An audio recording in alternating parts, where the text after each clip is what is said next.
Marcos 14, 12 a 26. Diz assim a palavra do Senhor.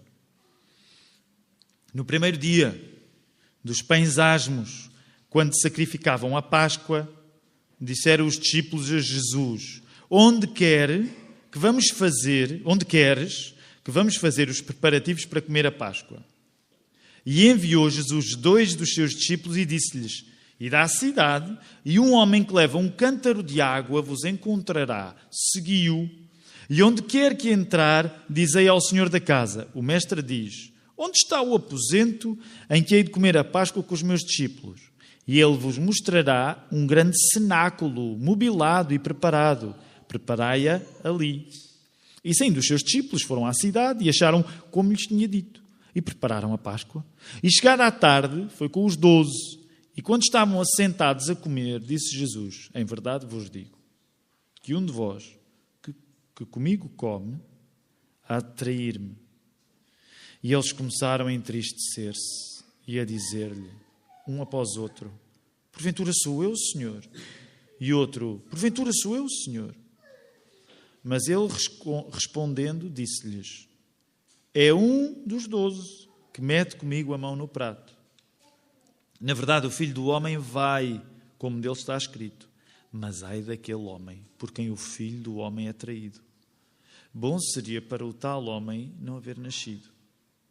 E comendo eles, tomou Jesus o pão e, abençoando-o, partiu-o e deu-lhe e disse: tomai, comei, isto é o meu corpo. E tomando o cálice e dando graças, deu-lhe, e todos beberam dele.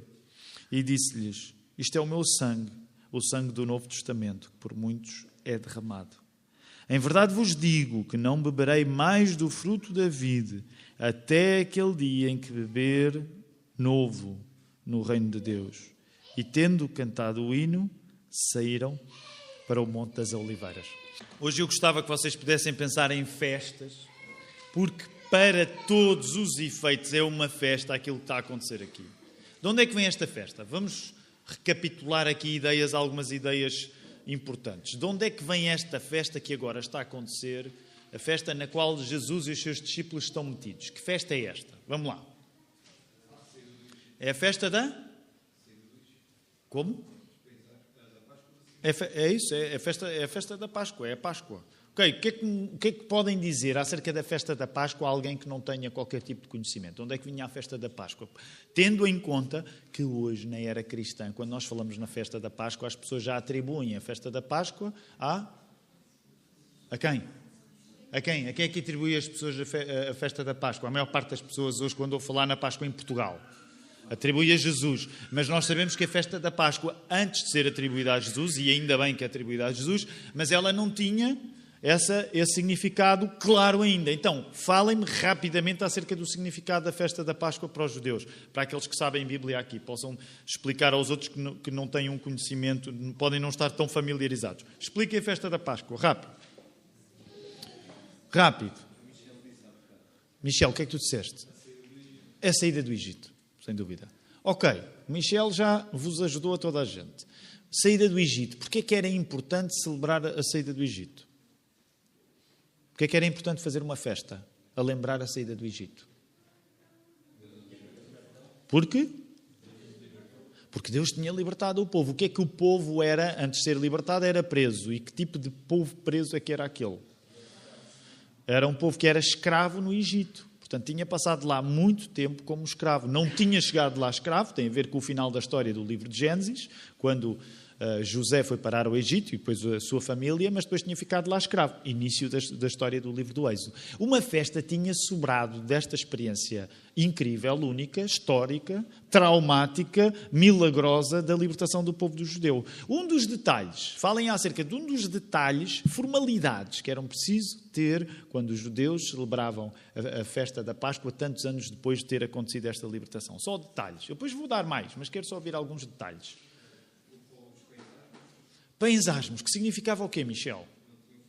Não podem ter fermento. Eu não sei se vocês sabem, já vamos ver isso mais à frente. Tinha de ser feita uma vistoria ao lugar onde se ia celebrar a Páscoa para que não houvesse nada de fermento. Agora, já que vocês estão a ir tão bem, pregam vocês e eu ouço, não é? É o meu sonho. Estou para preparar-me para quê? Vocês pregam e eu ouço, eu digo amém no final. Mas já que vamos aqui a estes detalhes, porquê é que era importante não haver nada de fermento? Esta é mais puxada, já é a nível mais avançado. Porquê que era importante não haver nada de fermento? Porque eles tinham saído depressa, é verdade, e sabem por uma questão também. Eu agora quero apresentar as minhas credenciais aqui no que diz respeito à manufatura do pão, que são 0 credenciais. Mas para alguém que já tenha feito pão, vocês sabem qual é um dos papéis que o fermento tem a fazer pão? Como? Mais alto, não estou a ouvir. Como? Não estou mesmo a perceber. O pão fica maior, o pão cresce, sem dúvida, sem dúvida. Desculpem, eu é que estava surdo. Eu não posso dizer o que a Ruth pode. A Ruth, estou com o aparelho desligado, eu não tenho aparelho, mas de facto não estava a entender. Mais coisas que o fermento também acaba por participar no processo. O que é importante no fermento? O que é que o fermento faz mais ao pão? Ele leveda a massa e isso participa também no processo do quê? Da fermentação. E a fermentação participa no processo do quê? Do pão. Como é que é? Tem a ver com a cozedura, que em último grau tem influência no quê? Do pão. No crescimento. Bem, eu vou dizer. Sabor. Quem é que disse sabor? Se vocês comerem um pão que não obedece a este processo, o sabor dele é diferente. Está relacionado, agora já não sei quem disse, acho que foi o irmão Rondi, mas está relacionado também até com a pressa que deveria ser observada, porque era suposto os judeus, ao lembrarem-se da liberdade que Deus lhes tinha dito, que lhes tinha dado ao saírem do Egito, eles saberem que a sua liberdade tinha de evocar um tempo onde agora atenção, estou a dizer isto de uma maneira assim meio poética, mas onde eles tinham levado uma vida amarga. Tanto que vocês sabem que, junto com o pão, é suposto comer o quê também? Porque a refeição, isto é muito engraçado, porque esta festa não é aquela refeição onde a pessoa enche a barriga, ei, que petisco, que doçura, que sobremesa. Eu ontem estive numa mesa assim com sobremesas, a pessoa vai comendo, depois na idade que eu estou arrependo-me sempre à noite, mas eu não devia ter comido nada daquilo, porque depois começa a sofrer os efeitos, não é? Mas de facto a pessoa vai comendo e vai saboreando. Esta não é uma festa igual. Porque a festa era uma festa, mas era suposto tu sentires alguns dos aspectos desagradáveis daquela experiência. O pão não era o pão mais saboroso. As ervas estavam lá para te darem um pouco da amargura que tinha sido. Mas para todos os efeitos, por isso é que é tão interessante nós estudarmos a Bíblia, para todos os efeitos era uma festa. E eu hoje gostava que tu pensasses em festa. Porquê? Porque à medida que nós crescemos, nós vamos guardando memórias especiais de festas. Eu não sei, por exemplo, se tu tens alguma memória muito agradável de uma festa. Eu vou dizer uma festa que ficou na minha memória. Depois do culto, quando estivermos a comer a fatia de bolo para a Madalena e aproveitar e cantar os parabéns também, neste caso, ao Giovanni, que faz anos hoje, que faz 20 e alguma coisa, certamente. Mas nós depois podemos trocar aqui umas histórias de festas de anos. A melhor festa de anos que eu tive, eu tinha 6 anos, e foi uma festa onde havia assim um tema. Agora vou fazer uma distinção, e eu quero ser sempre cuidadoso nestas distinções. Porque, por exemplo, eu sei que os irmãos vêm do Brasil, têm uma indústria de festas muito mais sofisticada que a dos portugueses. E então festas temáticas e com temas no Brasil é uma coisa já tão comum e tão banal, mas quando eu era criança, eu nasci em 1977, não era ainda tão comum, com 6, 7 anos, ter um tema. E havia um tema que era índios e cowboys. Hoje não se podia fazer porque já não é politicamente correto fazer uma festa com índios e cowboys, mas eu lembro e havia uma tenda de índios que depois ficou lá em casa e eu estava vestido de índio. Foi a festa mais incrível que eu tive na minha infância, porque tinha uma tia especial no sentido em que ela era muito dada a festas, a minha tia Sila, curiosamente ainda ontem estive com ela, mas ela caprichou, ela fez ali uma festa incrível na casa dos meus pais. Os meus pais amavam-me e amam-me, ainda me amam, por incrível que pareça, mas eles nunca tinham planeado uma festa assim. Foi preciso a minha tia Sila ir lá e ela devia olhar para mim, devia me ver lá num canto a dizer, este rapaz não vai a lado nenhum, é melhor darmos-lhe uma festa de anos para ele ganhar autoestima, e assim foi. Mas eu não sei se tu tens alguma festa que te lembres. Alguém tem alguma festa que se lembre? Uma festa que tenha dado certo? Assim que tenha marcado a tua infância. Depois no final vamos pensar nisso. Mas ainda só no campo da memória, alguém teve uma festa que deu muito errado. Uma festa que a pessoa sonhou e depois foi assim, saiu completamente ao lado. Alguém tem uma festa dessas? Nós temos um espaço de terapia, depois podemos recomendar. Mas ninguém teve uma festa que sonhou muito e que depois deu muito errado? Letícia, tiveste?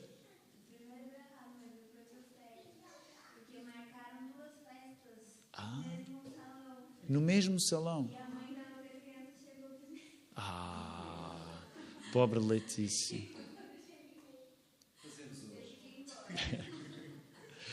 O pastor Filipe está a dizer, para não te preocupares, que a gente hoje canta-te os parabéns de um modo especial para ainda salvar aí. Pronto, porque é que eu estou a dar esta deriva? Eu tenho um sermão à minha frente para pregar, ele está cheio de coisas para dizer, mas uma coisa que eu gostava que tu penses, até para que a palavra possa ter uma resposta na tua vida, é que nós tendemos a guardar memórias fortes de festas, umas que deram certo, outras que deram errado. Há aqui ainda uma figura que eu gostava de usar, ainda antes de entrarmos nas palavras propriamente ditas de Jesus, que é, eu não sei se tu já estragaste a festa a alguém, mas há pessoas que gostam de estragar festas. E de certa maneira, ouve o que eu tenho para dizer. De certa maneira, eu gostava que tu ouvisses as palavras que Jesus vai dizer como uma aproximação a alguém que estava a estragar a festa. Porque as palavras que Jesus ia dizer não eram palavras fáceis. Portanto, estamos a falar de festa, mesmo que pareça uma festa diferente, e as palavras de Jesus são para ser ouvidas com atenção. Portanto, fica já com esta ideia do Jesus, que no meio da festa da Páscoa parece que está a estragar a festa. Tendo dito isto, qual é o dia? Em que dia que nós estamos aqui? Para crente, só o crente é que sabe. Qual é o dia da semana em que estamos aqui? Quem é que calcula? É quinta-feira. Não se esqueçam, na Semana Santa é geralmente chamada a quinta-feira, falamos muito isso lá na Igreja-Mãe, na Igreja da Lapa, é chamada a quinta-feira do mandato. Quinta-feira Santa ou quinta-feira do mandato, porque é nesta refeição, que em Marcos é muito curta, quer dizer, muito curta no que diz respeito às palavras de Jesus. Se fores ler no Evangelho de João é muito longa, capítulo 13, 14, 15, 16, 17. Jesus fala. E uma das coisas que é dita nesta refeição, que também é conhecida que esta noite também é conhecida pela noite da... Está mal. Não é? A noite da... Quem é que disse última ceia? É da última ceia. A família do irmão Rondi hoje limpa isto tudo. É a última ceia. Esta é a noite da última ceia. Esta é a última ceia. Esta é a última ceia. E uma das coisas que Jesus vai dizer, num ambiente que parece que ele estraga a festa, é que ele vai dar uma ordem, um novo mandamento vos dou. Mandato. Qual é o mandamento que ele dá lá? Qual é o mandamento que Jesus dá aos discípulos? Qual é o mandamento novo que Jesus dá? Está mesmo enferrujado. Que vos ameis uns aos outros. E quando chegamos ao Evangelho de João, temos só no capítulo 17 uma oração que Jesus faz para que aquele grupo que Jesus escolheu se dê bem depois. Ainda hoje andamos às voltas uns com os outros por causa disso. E ele faz a chamada oração. Qual é os nomes teológicos? João 17, oração sacerdotal, que vos ameis uns aos outros. Então, estamos a falar na quinta-feira da Semana Santa. No primeiro dia dos pães asmos, os discípulos perguntam ao Senhor, volta aí ao texto, perguntam ao Senhor, Senhor, como é que vamos fazer para a festa? Já pensaste no lugar? E olha, nós estamos a passar isto muito rápido, mas tem uma certa graça, não é? Olha aí, verso 13. Enviou 2 dos seus discípulos e disse-lhes, vocês vão à cidade e vão encontrar um homem que leva um cântaro de água, ele vai vos encontrar e vocês vão segui-lo.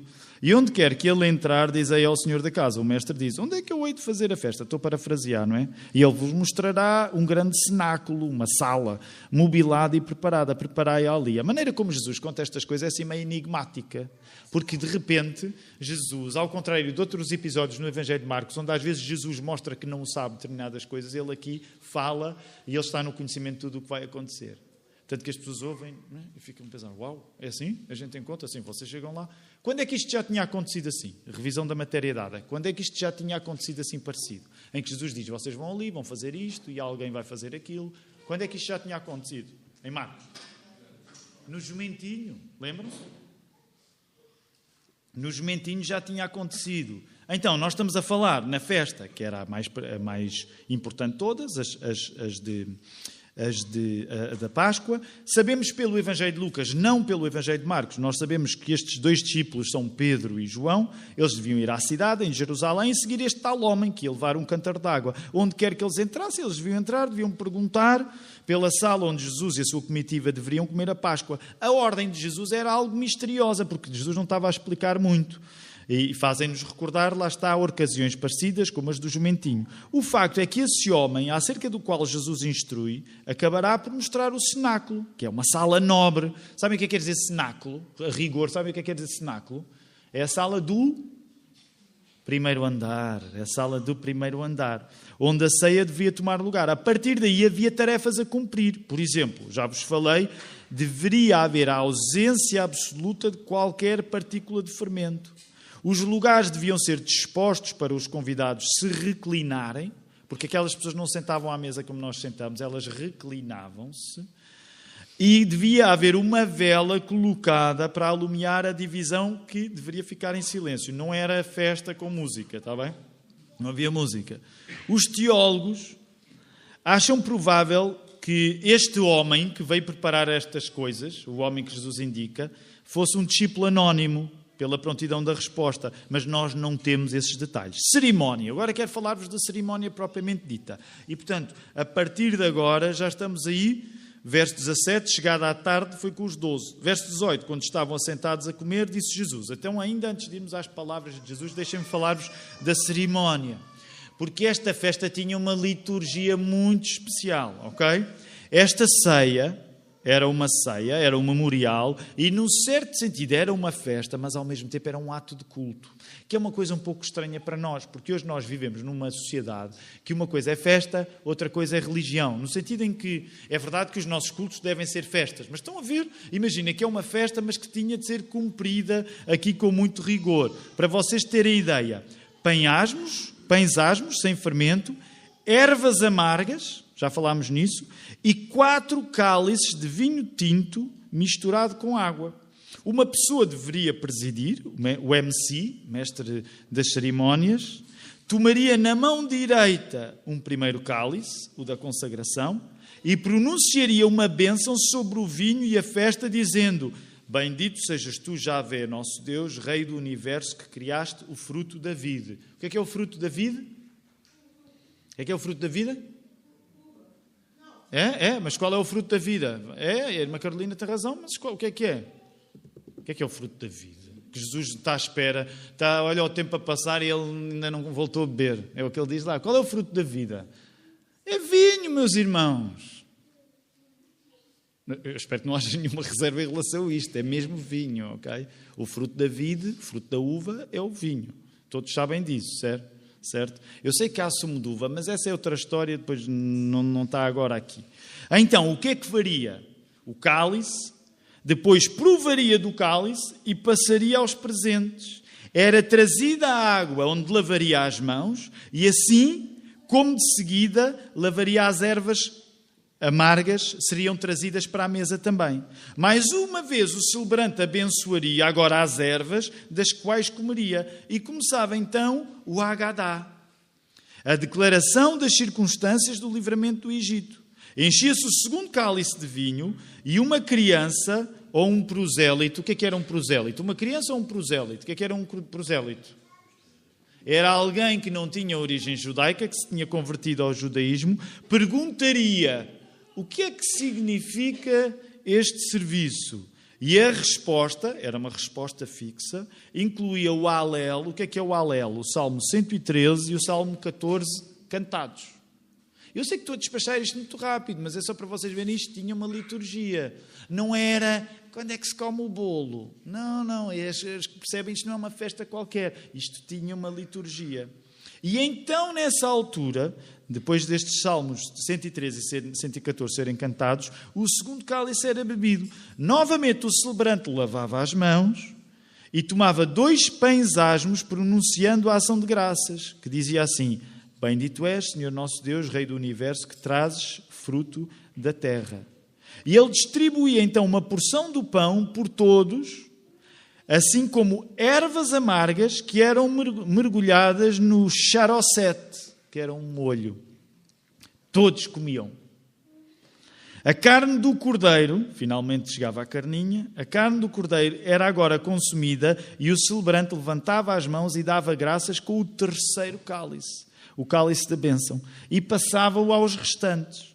Depois disto, e agradecido o alimento e a libertação do Egito, o quarto cálice, que era finalmente o cálice da alegria. Era o cálice que era cheio, era bebido com memória do Alel, e eram cantados os salmos 115, 116, 117 e 118. E finalmente ficava no 118, senão a festa ficava muito longa, não era? Se eles fossem para o Salmo 119. Okay? Eu dei-vos aqui assim, uma visão rápida da liturgia de como esta festa acontecia. Tendo em conta a organização desta refeição, tendo em conta os diversos relatos sobre a última ceia, que os 4 evangelhos fazem, ela foi tomada, portanto a ceia é tomada, e nós podemos compreender que foi neste decurso que se deu uma disputa absurda, mas que aconteceu naquela noite. Uma discussão que aconteceu no meio, não me perguntem como, mas de facto esta última ceia é uma ceia abençoada, mas muito louca. Lucas 22, entre 24 e 30, não precisam de abrir, dizem que há espaço no meio desta festa toda, deste cerimonial todo, para os discípulos terem um debate uns com os outros. Qual era o assunto do debate? Não era a primeira vez que os discípulos discutiam isto. Qual era o assunto do debate? Imaginem lá a qualidade dos amigos que Jesus tem. Qual era o assunto do debate?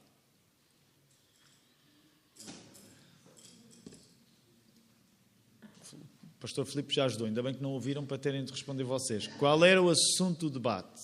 No meio disto tudo, imaginem, os discípulos de facto são extraordinários. Qual era o assunto do debate? Como? Não está errado, não está errado. Mas neste caso ainda há outro assunto, é que eles estavam a discutir quem é que era o melhor deles. Aquela discussão clássica da infância, eu sou melhor que tu. Não, eu é que sou. Era esse tipo de debate que aqueles discípulos estavam a ter no meio deste contexto. Após essa disputa absurda, terá acontecido, reparem, por isso é que tem graça quando nós vemos os detalhes. Sabem o que é que Jesus fez depois dessa discussão, permitam-me dizer assim, estúpida? Sabem o que é que Jesus fez?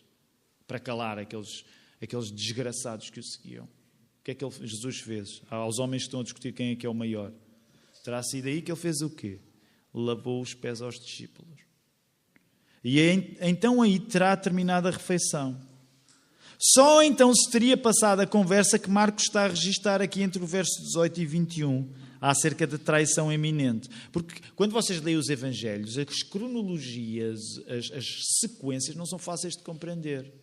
Mas acredita-se que só depois disso tudo, dessa confusão toda, é que Jesus finalmente teria chegado às palavras que nós encontramos aqui entre o verso 18 e 21. De qualquer modo, esta é uma possibilidade de ordenar. Há muitas discussões, sabem? Este é daqueles assuntos que há muitas discussões na maneira de organizar como esta conversa aconteceu. Também é possível que tenha sido segundo outro ritmo.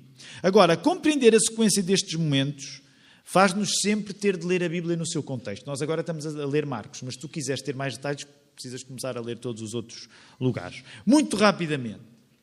Quando Jesus diz, em verdade vos digo, voltem ao verso 18, rápido, que um de vós que comigo come há de trair-me, a tristeza invade aquela refeição. E aquela refeição já passou por estados de espírito muito diferentes.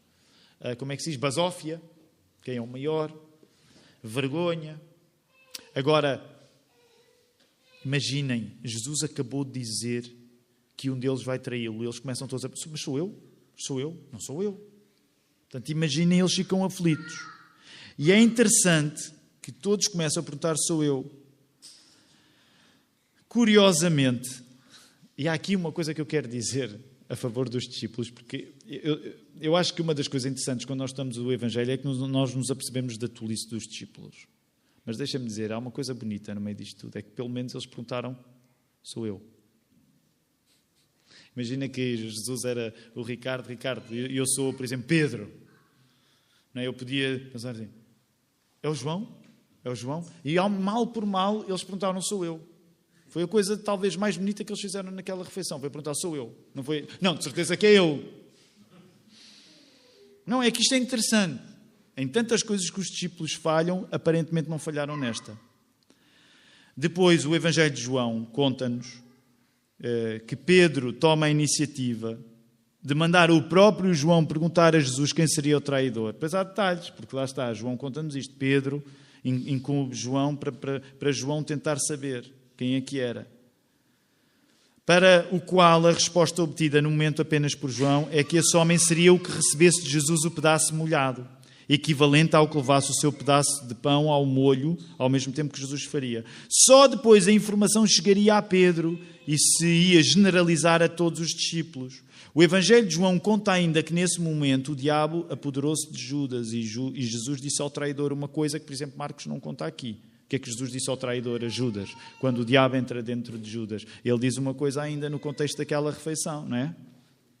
O que é que Jesus disse ao diabo? Ao diabo, disse a Judas, que o diabo é que entrou em Judas. O que é que Jesus disse a Judas? O que tu tens a fazer, por favor, faz isso depressa. E Judas levanta-se e sai pela noite fora. Daí que a convicção da maior parte dos teólogos, novamente, isto são coisas que os teólogos de 2000 anos ainda estão a estudar, a discutir, mas a convicção da maior parte dos estudantes da Bíblia é que o momento que se segue da instituição da ceia do Senhor já não estaria Judas, mas até isso dá discussão entre crentes, ok? E eu não te estou a dizer que tu tenhas de ter uma posição acerca disto, mas talvez a maior parte acredite que nesse momento Judas já teria saído. E Jesus diz uma coisa sobre Judas. O que é que Jesus diz sobre Judas aí no texto? Verso 21. Diz uma coisa pesadíssima sobre Judas.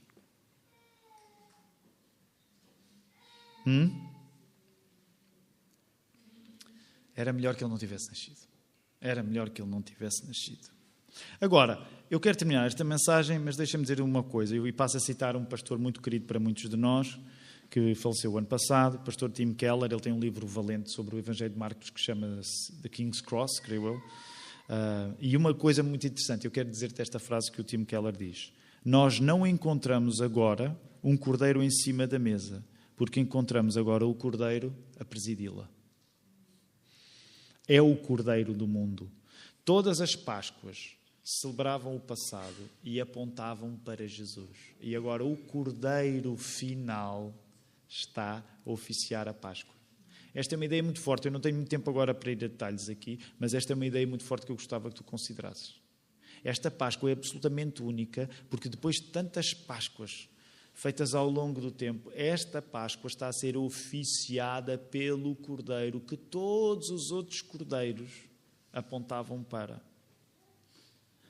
Por isso quero aplicar em 3 coisas muito rápidas esta mensagem. Em primeiro lugar, esta é uma história que aconteceu uma vez. História que aconteceu uma vez. Jesus tomou uma vez esta última ceia com os discípulos.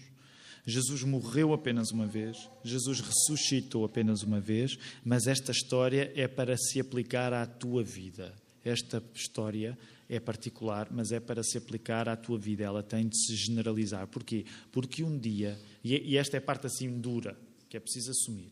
Um dia todas as pessoas que são vivas, que já viveram, as que vivem agora e as que ainda vão viver, todos nós vamos ser julgados por aquilo que fizemos acerca desta história.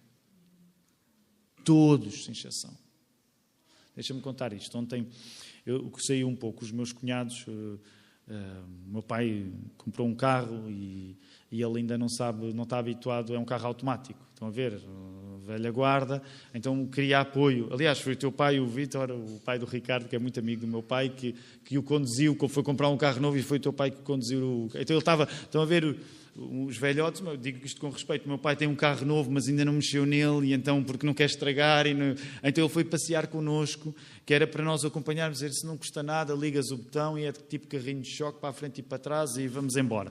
Mas estávamos a dar uma volta pela Amadora, eu cresci na Amadora, portanto todos aqueles que chegaram à linha de Sintra, entretanto, vem aqui um produto da linha de Sintra, 2 produtos, 3 produtos da linha de Sintra, da Amadora, que nascido em Lisboa, mas criado lá, e nós estávamos a dar uma volta, e a determinada altura passamos por uma igreja, que devia ser uma igreja de origem brasileira, e chamava-se Igreja Evangélica Jesus Virá. E o meu cunhado é brasileiro, o Alessandro, é de Teresópolis. E ele diz assim, qualquer pessoa que passa, a vantagem deste nome é que qualquer pessoa que passa à frente desta igreja já ouviu o Evangelho. Jesus virá. Portanto, imagina, se passarem à frente da Igreja da Lapa, não pode dizer isso. Estava lá só a Igreja da Lapa, a segunda Igreja Evangélica Batista de Lisboa, mas se tu passares à frente de uma igreja que se chama Jesus virá, tu já ouviste o Evangelho. Já não podes dizer que não ouviste, porque Jesus virá e tu vais ter de saber responder a isto. Portanto, isto é bom para nós pensarmos em nomes de igreja que digam logo o Evangelho e a pessoa já ficou indesculpável a dizer que não ouviu. Porquê é que eu estou a dar esta volta? Porque um dia todos nós vamos ter de responder em relação à história desta Páscoa, que é a história não é de um costume apenas dos judeus, mas é do sacrifício de Jesus na cruz por nós. E tu vais ter de lidar com isso. Eu acredito que nós estamos aqui num ambiente muito simpático, a maior parte de nós é crente, mas também deixa-me dizer até para aqueles que eventualmente podem ainda não ser crentes. Tu vais ter de dar contas a Deus acerca do que é que vais fazer com esta história. Segundo aspecto, com a história de uma salvação que se estenda muito a muitas pessoas diferentes, há sempre uma possibilidade. Porque, de facto, nós celebramos, quando ouvimos esta história, nós celebramos e pensamos assim, eu não sou judeu, por exemplo, e penso assim, uau, eu sou português, 2000 anos depois destes acontecimentos, esta história chegou até mim. Obrigado, Deus, tu és bom, esta história chegou até mim. Mas deixa-me dizer-te, quando tu ficas a pensar no facto da salvação se espalhar a muitas pessoas diferentes, nós somos portugueses, somos brasileiros, de outras origens aqui, portanto a história da salvação tem estado a chegar a cada vez mais pessoas, mas deixa-me dizer, continua a haver a possibilidade da história da salvação ser rejeitada. Porque Judas estava lá e ele rejeitou. Portanto, isto deve ser uma das coisas que nos leva ao primeiro ponto, sendo este o segundo, mas que nos leva ao primeiro ponto, que é dizer assim, nós podemos sempre rejeitar o apelo de Jesus. O que é dito acerca da pessoa que rejeita o apelo de Jesus? Neste caso, o que é que Jesus disse acerca de Judas? E eu quero dizer isto com cuidado, mas eu quero dizer isto. O que é que Jesus disse acerca de Judas? Melhor seria que ele não tivesse nascido. Olha, não caias no erro de morreres a dizer não a Jesus, porque melhor será que tu não tenhas nascido do que seres chamado à presença de Deus e não teres feito nada com a morte de Jesus. Seria melhor não teres nascido do que seres apresentado diante de Deus sem teres aceitado Jesus como o teu Salvador. Terceiro e último aspecto. A história da Páscoa torna mais urgente isto que nós estamos a ter aqui. O que é que nós estamos a ter aqui? É uma festa, é uma celebração, mas o que é que nós estamos a fazer aqui, juntos? Isto também é o quê? Estamos a fazer tudo juntos. É adoração. E quando falo em adoração, falo na adoração específica que é feita por sermos todos igreja. A nossa tendência muitas vezes é depois individualizar isto. Agora eu tenho de responder a Jesus. Eu agora tenho de fazer alguma coisa individualmente. Sem dúvida que tens. Os primeiros 2 pontos foram acerca disto. Mas deixa-me dizer que o terceiro ponto é acerca da comunidade. Jesus não teve uma conversa pessoal com cada um daqueles homens. Jesus estava em comunidade. A igreja é urgente na tua vida, porque a comunhão que nós temos na igreja é um efeito da cruz. Nós só estamos juntos por causa da morte que Jesus naquela noite não rejeitou. Isso significa, Tiago, como é que eu devo responder à tua mensagem? A tua resposta a esta mensagem deve ser um compromisso com a igreja. Não porque a Igreja te salva, não somos católicos romanos, não temos nós não olhamos para a Igreja como a Igreja Católica olha, conferindo mais méritos, conferindo mais poder à Igreja. Nós não olhamos para a Igreja como a Igreja Católica olha, mas deixa-me dizer-te, não faz sentido tu acreditares individualmente em Jesus e não teres um compromisso coletivo com o seu povo. Porque esta história foi também um encontro comunitário. E, portanto, eu gostava que tu pensasses em tudo isto e pudesses pensar que a tua resposta também se vai saldar pela maneira como tu vives seriamente em comunidade. Que o Senhor nos ajude a fazer isto. Obrigado, Senhor, por este espaço. Obrigado, Senhor, por este lugar. Obrigado, Senhor, por esta liberdade para podermos falar da Bíblia, ler a Bíblia.